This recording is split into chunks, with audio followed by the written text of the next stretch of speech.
ప్రతి దినము వెతుకుతుంటాం. ఒక్క వార్తన్నా ప్రభుత్వానికి సంబంధించిన ఒక్క వార్తన్నా చేద్దాము. ఇగో దీనివల్ల ప్రజలకు మేలు వనగూరింది అనే అంశం చెప్దామంటే భూతద్దం వేసి వెతికినా కనిపిస్తలేదు. ఈ పాటికి తెలంగాణ ప్రజలందరికీ కూడా అర్థమై ఉంటది. వీళ్ళెంత మభ్యపెడుతున్నా కాంగ్రెస్ పార్టీ ప్రభుత్వంలో ఉన్నవాళ్ళు వాళ్ళల్లో లొల్లులు. దేని గురించయ్యా లొల్లులు? పోనీ ప్రజల కోసమో, లేకపోతే పేద ప్రజల కోసమో, లేకపోతే వాళ్ళకి ఇల్లిచ్చే విషయంలోనో, లేదంటే వాళ్ళకి తులం బంగారం ఇచ్చే విషయంలోనో, లేదంటే పెన్షన్లు 4000 ఇచ్చే విషయంలోనో, మహిళలకు 2500 ఇచ్చే విషయంలోనో. ఇలా కాదు. నాకెంత నీకెంత, నా దాంట్లో నువ్వెందుకు వేలు పెడతావు, నీ దాంట్లో నేనెందుకు వేలు పెట్టకూడదు, నా టెండర్లను ఇంకొకరికి ఎట్లా చేస్తారు, నా టెండర్లు నాకు కావాల్సిన వాళ్ళకే రావాలి కదా. ఇది కొత్తగా నేను చెప్పుడేమి కాదు, బాజాప్తా స్వయాన ఒక మంత్రి కూతురే చెప్పింది. ఒక గన్ కల్చర్ గురించి మాట్లాడింది. అది ఇంకా ఆ వివాదం సమసిపోలేదు. ఆమె ఫటాఫట ఆ రోజు ఆవేశంలో అన్ని నిజాలు కక్కేసింది. డెక్కన్ సిమెంట్ విషయంలో ఆ సంబంధించిన ఆరోపణలు వచ్చిన వాటి విషయంలో తేలు కుట్టిన దొంగల్లాగా అయిపోయింది. ఇలా ఒక్కరు కూడా నోరు మెదుపుతలేరు. ఆరోపణలు వచ్చిన వాళ్ళు ఫోన్లు చేసినా కూడా ఫోన్లు కనీసము వాళ్ళు ఆన్లో పెట్టుకోని పరిస్థితి కనపడుతుంది. డెక్కన్ సిమెంట్ విషయంలో ఇటు మంత్రి ఉత్తమ్ కుమార్ రెడ్డి పైన వచ్చింది, ఆయన దానిపైన నోరు తెరవలేదు. రోహిన్ రెడ్డి పైన వచ్చింది, వేం నరేందర్ రెడ్డి పైన వచ్చింది, రేవంత్ రెడ్డి పైన వచ్చింది. ఇదంతా అంతా కూడా రోహిన్ రెడ్డి ఆఫీస్లో, అది ఎక్కడ, కూతవేటు దూరంలో, రేవంత్ ఆఫీస్కు దగ్గర కూతవేటు దూరంలోనే. ఆయన ఇంటికి దానికి పెద్ద డిస్టెన్స్ కూడా ఏముండదు. గన్ను ఏకంగా రేవంత్ రెడ్డి గన్ను ఇచ్చిండు, ఈయన పాయింట్ బ్లాక్లో గన్ను పెట్టిండు అనేసి ఆమంతా జరిగిన కథని కుల్లంకుల్లాగా చెప్పింది.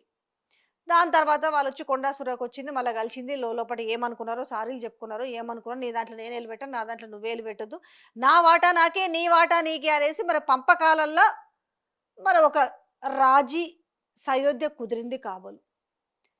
ఇక మరొక వైపు మన సీనియర్ లీడరు జీవన్ రెడ్డి, ఆయన బాధ ఏందో ఆయన వ్యక్తపరచుకుంటూనే ఉన్నాడు. రాష్ట్రంలో ఏం జరుగుతుంది, అసలు పరిపాలన చేత కావట్లేదు, ప్రభుత్వం నడప చేత కావటం లేదు అనేసి ఆ పార్టీ సొంత MLA senior leader Rajagopal Reddy మాట్లాడుతూనే ఉన్నాడు. ఈ ఎక్సైజ్ పాలసీ గురించి కూడా మాట్లాడిండు. అంటే నా ఇలాకాలో ఈ విధంగానే ఉండాలి అని చెప్పిండు. ఆయన ఒక 4 ముఖ్యమైన పాయింట్స్ చెప్పిండు. సిండికేట్ అయ్యి రేట్లు పెంచేసి ప్రజల నుంచి దోచుకు తింటాను అంటే అది నా ఇలాకాలో నడవదు అనేసి ఆయన బండ గుర్తుగా చెప్పిండు. తర్వాత 4 గంటల నుంచి 8 గంటల లోపే నడవాలి వైన్ షాపులు అని చెప్పిండు. సో పర్మిట్ రూములు ఉండకూడదు అని చెప్పిండు. తర్వాత బెల్ట్ షాపులో వాళ్ళకు ఖచ్చితంగా మందమ్మకూడదు, ఇంకెక్కడైనా చిన్న చితక బెల్ట్ షాపులు ఉంటే కూడా తొక్కి నారదీస్తామని చెప్పిండు. ఓ దిక్కుకెళ్ళేమో అక్కడ వాళ్ళు చెప్తారు, కొంచెం ఒంటి మీద సోయున్నోళ్ళు, ప్రజల మీద కథ చిచ్చసుద్దున్నోళ్ళేమో ఈ విధంగా మాట్లాడుతున్నారు. అటు చెల్లదు, రాష్ట్రమంతా ఒకటే ఉంటుంది పాలసీ, ఆయన ఒక్కడికేం సపరేట్గా ఉంటుందని మాట్లాడుతుండ్రి. ఇప్పుడేమో ఏంటివి ఆ మద్యం బాటిళ్లకు వేసే ఆ లేబుల్స్ ఏవైతే ఉన్నాయో 2D బార్ కోడ్కు సంబంధించిన విషయం, అది కూడా 100 కోట్ల ప్రాజెక్ట్ అట. ఆ 100 కోట్ల ప్రాజెక్టులు అంటే ఇది నాకే అంటే నాకే, లేకపోతే నా అల్లుడు కానీ ఈయన, లేకపోతే నా కొడుకు కానీ ఈయన అన్నట్టుగా ఉంది తప్ప ఇది కాస్త బయటికి బాగోతం బట్ట బయలైపోయింది. మధ్యలో ఇక్కడ బలైంది ఎవరయ్యా అంటే సో ఆ శాఖకు సంబంధించిన ముఖ్య కార్యదర్శి ఐఏఎస్ ఆఫీసర్ రిజ్వీ కదా. ఏం చేస్తారు, మీరు కొట్టుకొని వస్తారు, మధ్యలో నాకేంద్ర నాయన ఈ బాధ అనేసి ఇంకా 8 ఇయర్స్ పీరియడ్ను కూడా వదులుకొని పోయిండు అని అంటే ఎంత టార్చర్ చేస్తారు అనుకోవాలి. ఆఖరికి మీరు కొట్టుకున్నట్టే బాగానే ఉంది, కానీ ఆఖరికి ఈరోజు ఐఏఎస్ ఆఫీసర్లను కూడా బలి చేస్తున్న వైనాన్ని అందరూ సీరియస్గా తీసుకోవాలి. ఈరోజు రాష్ట్రంలో పాలన ఏ విధంగా ఉంది, ఎవ్వడికి సోయలేదు. ప్రజల గురించి ఎవ్వరికి ఇప్పుడు జూబ్లీ హిల్స్ ఎలక్షన్ ఎట్టగలుద్దామా, ఎవడి మీద బురద జల్దామా, ఇవి తప్ప రాష్ట్రంలోని ప్రజల గురించి వాళ్ళ జీవనగతుల గురించి మాట్లాడేటోళ్ళు ఒక్కరున్నారా? ఏమన్నా మాట్లాడితే గత బీఆర్ఎస్ ప్రభుత్వం గురించి మాట్లాడు, ఏది జరిగినా ఒక కొత్తగా నేర్చుకున్నాడు, ఏం జరిగినా వాళ్ళ మీద వేసేద్దాం బురద అనేసి. ఎంతకు దిగజారిందంటే ఈ సందర్భంగా చెప్తున్నాను, జూబ్లీ హిల్స్ ఇప్పుడు ఉప ఎన్నిక నేపథ్యంలో మాగంటి సతీమణి నిలబడితే దాన్ని కూడా ఆపాలని చెప్పి దాన్ని కూడా నీచ రాజకీయం చేసి పబ్బం గడుపుకుంటున్న వైనం కనపడుతుంది. వీళ్ళు ఖచ్చితంగా ప్రజలు అర్థం చేసుకోవాలి. ఏ శాఖలో ఆ శాఖకు సంబంధించిన దాంట్లో అన్నిట్లలో ఏలు పెడుతున్నాడు అనేసి ముఖ్యమంత్రి అనేది బాజాప్తా వాళ్ళే వచ్చి బయట చెప్పుకుంటారు. ఈ లొల్లి ఏడొచ్చింది ఇప్పుడు? నిజంగా నిజాయితీతో వచ్చిన లొల్లి ఇక్కడ. ఇప్పుడు ఓవరాల్గా ఏంటనంటే అనవసరంగా ఆ ఆఫీసర్ని బలి చేసిరు. ఇప్పుడు ఏందో ఆ మందు సీసాల మీద ₹3 ₹4 ఏదో ఉంటుందట కమిషన్. అది మరి ఆ కమిషన్లలో మరి నాకు చేరతలేవని ఈ శాఖ మంత్రి లొల్లా అంతా వాళ్ళే తింటున్నారని ఆయన బాధన. ఇది ఎక్కడ అర్థం కాని ముచ్చట. ఏది బయట చెప్పరు. ఓవరాల్గా వీళ్ళు చేస్తున్నది ఏంటంటే బరాబరు ఆ పంపకాల్లో తేడాలు. నాకు రావాల్సిన డబ్బు ఆయనే కొట్టేస్తున్నారు, లేకపోతే ఆయన తమ్ముళ్ళే పెత్తనం చేస్తురు, ఆయన అన్నలే పెత్తనం చేస్తురు అనే విధంగానే ఉంది ఇప్పుడు పరిస్థితి చూస్తుంటే. సిల్వర్ కలర్లో ఉంటాయి కదా లేబుల్స్, ఆ కాంట్రాక్ట్ విషయంలోనే ఇప్పుడు నాకు తెలియకుండా కొత్త లాస్ట్ ఇయర్ ఏమో పాత వాళ్ళకే ఇచ్చిర్రు. గతంలో కూడా ఇది నమస్తే తెలంగాణ రాసింది, ఇది 100 కోట్ల స్కామ్ గురించి. సరే వాళ్ళే టెండర్ తక్కువ వేసారని వాళ్ళకే ఇచ్చిర్రు. వాళ్ళ దగ్గరకు పోయేసి వీళ్ళు కుమ్మక్కయ్యారు, ఎవరు రేవంత్ రెడ్డి బ్రదర్స్ అనేసి.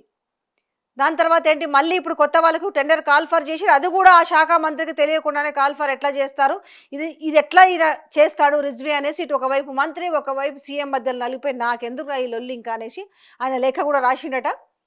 ఆయన సపోర్ట్ చేయకుండా లేదు అసలు ఆయన రాజీనామాని ఆమోదించొద్దని ఈయన చెప్పుడు. ఎవరు చెప్పకూడితే ఆయన రాజీనామాను ఆమోదిస్తారు చెప్పండి? మంత్రి అంత అయిపోయిన తర్వాత చేతులు కాలినాక ఆకులు పట్టుకున్నట్టుగా చందంగా ఇంట్లో ఎవరి స్వార్థం ఎంత, ఎవరి వాటాలు ఎంత, ఎవరికి ఎంత పోతున్నాయి, ఇంకా అది కూడా బయట పెట్టురు. మీరే బయట పెడితే బాగుంటుంది. ఇంకా మేము తెలుసుకునే దానికంటే కొంచెం కొంచెం కాదు, బాజాప్తా మొత్తం బయట పెట్టురు. అంత సిగ్గుచేటంటే తెలంగాణ రాష్ట్రానికి అంత సిగ్గుచేటు వ్యవహారం. నిన్ననే చూసినాం రాష్ట్రాన్ని, తెలంగాణ రాష్ట్రాన్ని ఏ విధంగా భ్రష్టు పట్టించిరనే విషయాన్ని ఖర్గే మాట్లాడిన మాటల్ని. సో ఆన్లైన్ ఎడిషన్ సోషల్ ఫస్ట్లో వచ్చిన కథనాన్ని కూడా చూసినాం కదా. దాన్ని ఎవ్వరూ ఖండించలేకపోయినరు. కనీసం ఈ విషయం మల్లికార్జున ఖర్గే వాళ్ళకి వెళ్ళుంటుంది కదా, ఈ మాట నేను అనలేదని ఆయన ఖండించలేదు. లోకల్ లీడర్ కూడా అందరు కూడా తేలుకుట్టిన దొంగల్లాగా అయిపోయినరు. ప్రతి దాంట్లో నీకెంత నాకెంత, దోచుకుందాం దాచుకుందాం, ఇదే సామెత తప్ప అసలు తెలంగాణకు వచ్చిన తర్వాత, ఈ కాంగ్రెస్ పార్టీ అధికారంలోకి వచ్చిన తర్వాత అసలు ఉద్ధరించింది ఏందనేసి ఇవాళ నిలదీసి అడుగుతున్నారు. జూబ్లీ హిల్స్లో ఉన్న ప్రజలు అడుగుతున్నారు. ఇంకా మనకు ఒంటి మీద సోయి సిగ్గు ఎగ్గు లేకుండా అసలు మన అడ్డ మన గడ్డ దేనికి గడ్డ అసలు మనం ఏం చేసినామో ఆల్మోస్ట్ 20 నెలల కాలం అయింది అధికారంలోకి వచ్చి. రేపు డిసెంబర్ 9 వస్తే 2 సంవత్సరాలు వెళ్ళి 3 సంవత్సరాల పాలనలోకి అడుగు పెడతారు. కానీ ప్రతి దినం ఏదో ఒకటి అబ్బా ఇవాళ ప్రశాంతంగా ఉన్నాం అనేది లేకుండా ఎప్పుడు ఈ పైసల లొల్లిలే. మధ్యలో బలవుతుంది ఎవరు? సిన్సియర్గా ఉన్న ఆఫీసర్లు బలవుతారు. సిన్సియర్గా లేని ఆఫీసర్ల గురించి ఇక మాట్లాడుకోవాల్సిన అవసరం లేదు. కానీ మరి దీనికి సంబంధించి అసలు పోలీసు వ్యవస్థ ఏం చేస్తుందో, ఇంత జరిగితే గతంలో ఆరోపణలు వచ్చిన ఫైమ్ కురిషి మీద ఎలాంటి విచారణ ఉండదు, ఈ గన్ పెట్టి బెదిరించినంటే రోహిన్ రెడ్డి మీద ఎలాంటి విచారణ ఉండదు, మా టెండర్లు ఇంకోరు బాజాప్తా చెప్పింది ఆమె ఎలాంటి జంకు బంకు లేకుండా మేము మా వాడికి టెండర్ వేపిస్తే మా వాళ్ళకి కాకుండా మీరు ఎట్లా టెండర్లోకి ఇది చేస్తారు, మాకు ఎట్లా కాల్ చేస్తారు అనేది ఆమె బాజాప్తా చెప్పింది. అందులో ఓపెన్ సీక్రెట్ ఇంకేమీ లేదు, ఇందులో దాచిపెట్టాల్సిన సీక్రెట్ కూడా ఏమీ లేదు. ఇవాళ నిజంగా చెప్పాలంటే అడ్డంగా దొరికిరని చెప్పాలి దొంగలు. ఇట్లా మాట్లాడితే మళ్ళీ కోపం వస్తుంది. ఇక ఆయనేమో ఆ పోలీస్ పెద్ద ఆఫీసర్ ఆయన చెప్తాడు కదా శివధర్ రెడ్డి, ఏమంటే ఇట్లాంటివి మాట్లాడతాం, మేము కేసులు పెడతాం, మేము బొక్కలు వేస్తాం. ఎందుకంటే నిజాలు తట్టుకోలేరు కాబట్టి. తట్టుకోలేక ఇవన్నీ నిజాలు బయటికి తెలుస్తుంటే ఈ తెలిసే వాళ్ళు చెప్తుంటే ఏం చేయాలి, వాళ్ళ మీద కేసులు పెట్టాలి, వాళ్ళని జైల్లో పెట్టాలి. ఇందుకు మాత్రం పోలీసు వ్యవస్థను వాడుతున్నారు. కానీ ఇలాంటి వాటి మీద విచారణలు ఉండవు. ఇంత పెద్ద ఆరోపణలు వస్తుంటే ఎలాంటి విచారణలు గుట్టుగా చేసుకుంటూ పోతారు. కానీ విషయం అంతా ఎవరైనా తొక్కాలన్నా ఏమైనా చేయాలన్నా మామూలు మీద ప్రతాపం చూపిస్తుంటారు. గతంలో కూడా జరిగింది కదా, ఈయన పోయి ఎక్సైజ్ మినిస్టర్ పోయి యుఎస్లోనే ఇక్కడ ఉన్నప్పుడు ఏదో బిర్యానీ బీర్లని అవని ఇవని ఓ పెద్ద హల్చల్ వచ్చింది కదా. అసలు నాకు సంబంధమే లేదు, నేను లేకుండా ఎట్లా వస్తానని గమ్మన పరిగెత్తుకుంటూ వచ్చిండు. ఏం జరుగుతుంది రాష్ట్రంలో, అసలు రాష్ట్ర ప్రభుత్వంలో ఏం నడుస్తుంది, వీళ్ళు క్యాబినెట్ మీటింగ్లో ఏం చర్చలు పెట్టుకుంటున్నారు అంటే చర్చలంతా ఇవేనా? పైకి మాత్రం మేము ఎస్ఎల్బీసీ టన్నల్కు సంబంధించి చర్చలు, లేకపోతే రైతు భరోసా గురించి, లేకపోతే 42% రిజర్వేషన్ల గురించి, ఇవన్నేమో బయట పాయింట్స్ వస్తాయి. అంటే లోపల మీరు ఇది 10 నిమిషాలు మాట్లాడితే ఓ 2 గంటల పాటు మీ శాఖలో ఏం జరుగుతుంది? ఎన్ని టెండర్లున్నాయి? మా శాఖలో ఎన్ని టెండర్లున్నాయి? ఇది నాకే గావాలి, ఇది నీకు గావాలా, ఇది నాకు గావాలా, నాది నాకే కావాలి, నాకిన్ని కోట్లు ఇదే జరుగుతుంది. సింపుల్‌గా కట్టే, కొట్టే తెచ్చాలంటే ఎట్లా ఉందనంటే, ఇవాళ రాష్ట్ర ప్రజల సొమ్మునంతా ఏ రకంగా అడ్డంగా దోచుకొని తింటున్నారనడానికి సాక్ష్యం ఏందంటే, ఇవాళ స్వయాన ఎవరికి వారొచ్చి బయట పెడుతుండడమే కనిపిస్తుంది. కొత్తగా ఎవడో చెప్పాల్సిన పనైతే కూడా లేదు. ఇవాళ ఒక సెన్సర్ ఆఫీసర్ ఇవాళ వీఆర్ఎస్ తీసుకున్నాడంటేనే అర్థమవుతుంది. ఎందుకు ఇంకా 8 ఇయర్స్ పీరియడ్ ఉండి కూడా ఇవాళ ఎందుకు వదులుకుంటారు జాబు? అతని మీద ఏ రకమైన ప్రెషర్ ఉండింది, ఏ రకమైన ఒత్తిడి ఉంటుంది, ఏం చెయ్యమని చెప్పుంటే ఆయన ఈరోజు వీఆర్ఎస్ తీసుకుంటారు? ఇదంతా కూడా తెలంగాణ ప్రజలు అర్థం చేసుకోండి. ఇంకా కొత్తగా వాళ్ళొచ్చి మళ్ళీ మీకు కళ్ళబొల్లి కబుర్లు చెప్తే, లేకపోతే ఇంకేమో ఏదో చేస్తామంటే నమ్మే ప్రయత్నం చేయకండి. ఎందుకంటే బాజాప్తా వీళ్ళ దొంగల బుద్ధి, దొంగతనం బాజాప్తా బయటపడ్డది. బాజాప్తా ఏం జరుగుతుంది అనే విషయము ఒక మంత్రి కూతురే బయటపెట్టింది. ఇలా బాజాప్తా టెండర్ల లొల్లేంది, ఈ 100 కోట్ల బాగోతాలేంది, అసలు ఆ ప్రెషర్ ఏందనే విషయంలో ఇవాళ ఒక ఐఏఎస్ ఆఫీసరు ఇవాళ వీఆర్ఎస్ తీసుకున్న విషయమే అర్థమవుతుంది.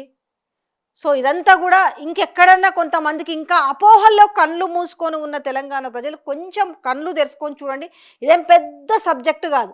ఏ రకంగా వీళ్ళ వాటాల కోసము, ప్రజల సొమ్ము కోసము, ప్రజల సొమ్ము తినడం కోసము ఏ రకంగా కొట్లాడుకుంటున్నారు అనేది కొంచెం ఒక నజర్ వేయండి, మీకే అర్థమవుతుంది.